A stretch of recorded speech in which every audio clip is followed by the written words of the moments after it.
نحمده ونصلي على رسوله الكريم اما بعد فاعوذ بالله من الشيطان الرجيم بسم الله الرحمن الرحيم رب اشرح لي صدري ويسر لي امري واحلل عقدة من لساني يفقهوا قولي۔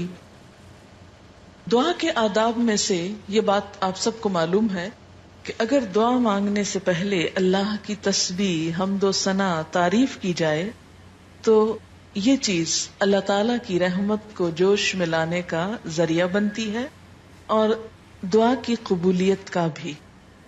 دوسری چیز درود شریف ہے، اس لیے دعائیں شروع ہونے سے پہلے تسبیح بھی ہے اور درود شریف بھی ہے۔ یہاں مختصر اس لیے لکھا گیا ہے کہ کم از کم یہ کلمات پڑھنا انسان کے لیے کچھ مشکل نہیں۔ سبحان اللہ وبحمدہ عدد خلقہ ورضا نفسہ وزنة عرشہ ومداد کلماتہ۔ سبحان اللہ، پاک ہے اللہ، وبحمدہ، اور اس کی تعریف کے ساتھ، یعنی میں اس کی پاکی بیان کرتی ہوں، عدد خلقہ، اس کی مخلوق کی تعداد کے مطابق، کے برابر۔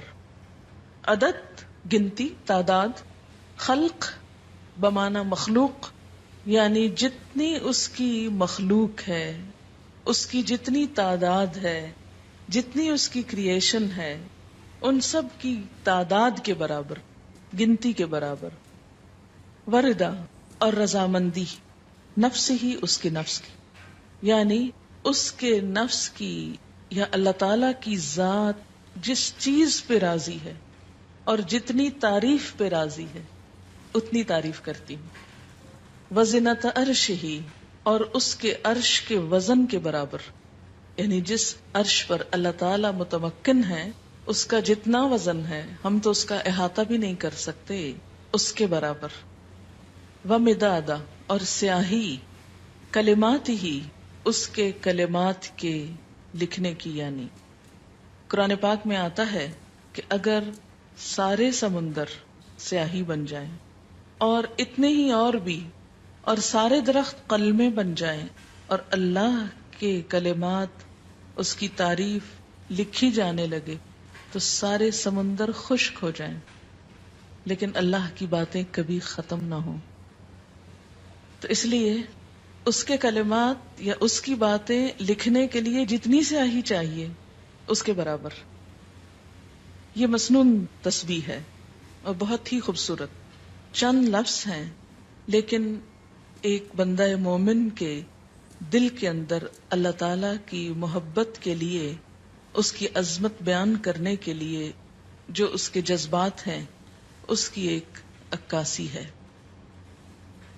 اب دیکھیں کہ اللہ تعالی کی ذات جتنی بلند ہے اور اس میں جتنی خوبیاں ہیں ان کا احاطہ کرنا ہم جیسے کم عقل اور حقیر انسانوں کے لیے ممکن ہی نہیں۔ نہ وہ ہماری عقل میں سما سکتا ہے، نہ ہمارے تصور میں، اور نہ ہی ہماری اتنی زندگی ہے، نہ ہماری اتنی قوت ہے، نہ اتنی طاقت ہے، مجال ہے کہ ہم واقعی اس کی تعریف کا حق ادا کر سکیں۔ اس کی تسبیح کائنات کی ہر چیز بیان کر رہی ہے۔ وَإِن مِّن شَيْءٍ إِلَّا يُسَبِّحُ بِحَمْدِهِ، کوئی چیز ایسی نہیں جو اس کی تسبیح نہ کر رہی ہو۔ وَلَٰكِن لَّا تَفْقَهُونَ تَسْبِيحَهُمْ، لیکن تم ان کی تسبیح کو سمجھتے نہیں ہو۔ سبح للہ ما فی السماوات وما فی الارض، تسبیح کر رہی ہے اللہ کی ہر وہ چیز جو آسمانوں میں ہے، ہر وہ جو زمین میں ہے۔ جب ہر چیز اس کی تسبیح میں لگی ہوئی ہے تو میری زبان اس کی تسبیح سے خالی کیوں رہے؟ اگر میں نہیں کروں گی تو میری محرومی ہے، اللہ تعالیٰ کا تو کچھ بھی نقصان نہیں۔ بے شمار فرشتے صرف پیدا ہی اس لیے ہوئے ہیں کہ وہ اللہ کی تسبیح بیان کریں، اس کی تعریف بیان کریں. اس لیے تسبیح کرنا سراسر خود انسان کے اپنے فائدے کے لیے ہے. اس طرح انسان باقی کائنات کا ہم نوا ہو جاتا ہے. جس ذات سے جتنی محبت ہوتی ہے اس کے لیے الفاظ کا چناؤ اتنا ہی مشکل کام ہوتا ہے، اور اللہ کی تعریف کے لیے الفاظ کا چناؤ ہم عام انسانوں کے بس میں نہیں. اس لیے ہمیں لازمی طور پر سہارا لینا ہے نبی صلی اللہ علیہ وسلم کے الفاظ کا. تو آپ نے جو الفاظ سکھائے مسنون بھی ہیں اور بہت جامع بھی ہیں. آپ صلی اللہ علیہ وسلم کی یہ خصوصیت تھی کہ انما اوتیت جوامع الکلم، مجھے جامع کلمات عطا کیے گئے ہیں. آپ صلی اللہ علیہ وسلم کی گفتگو کی ایک خوبی تھی کہ کم الفاظ میں بڑی بات کہہ سکتے تھے. تو یہاں بہت کم الفاظ میں بہت خوبصورت طریقے سے اللہ تعالی کی تسبیح بیان کی گئی ہے. تو جب بھی آپ دعا مانگنے لگیں تو اس سے پہلے اگر یہ چند لفظ بول لیں تو دعا کا وزن اور قبولیت اور اس کی خوبصورتی بڑھ جائے گی. اب دیکھیں کہ دعا کے شروع میں اور آخر میں تسبیح پڑھنا اور درود شریف پڑھنا یہ ایسا ہی ہے کہ جیسے کسی کو کچھ دینے کے لیے آپ ایک خوبصورت جیسے گفٹ پیپر ہوتا ہے یا اچھا کوئی برتن ہو سکتا ہے یا کوئی بھی چیز جس میں آپ کوئی چیز ڈال کر دے رہے ہیں. مثلا آپ نے ایک خوبصورت خط لکھا اور گندے سے انویلپ میں ڈال کے دے دیں تو وہ تاثر کیسا ہوتا ہے؟ درست نہیں ہوتا. اسی طرح آپ اچھی سے اچھی بات کہنا چاہیں مگر الفاظ اچھے نہ ہوں تو اس کے اندر خوبی نہیں آئے گی اچھی سے اچھی بات میں. تو الفاظ کا اچھا چناؤ اور دعاؤں کے آگے پیچھے اللہ کی تسبیح یہ بہت ہی ضروری ہے اور بہت مفید ہے، اور اس سے بڑھ کر جامع الفاظ کم ہی ملیں گے آپ کو. اس لیے ان کو یاد بھی کر لیجئے اور عادت بھی بنا لیجئے. اب اس شعور کے ساتھ جو کچھ ہم نے اس کا معنی سمجھا ہے، مثلاً عدد خلقی ہی، تو آپ سوچئے ذرا کہ اس کی مخلوق کی گنتی.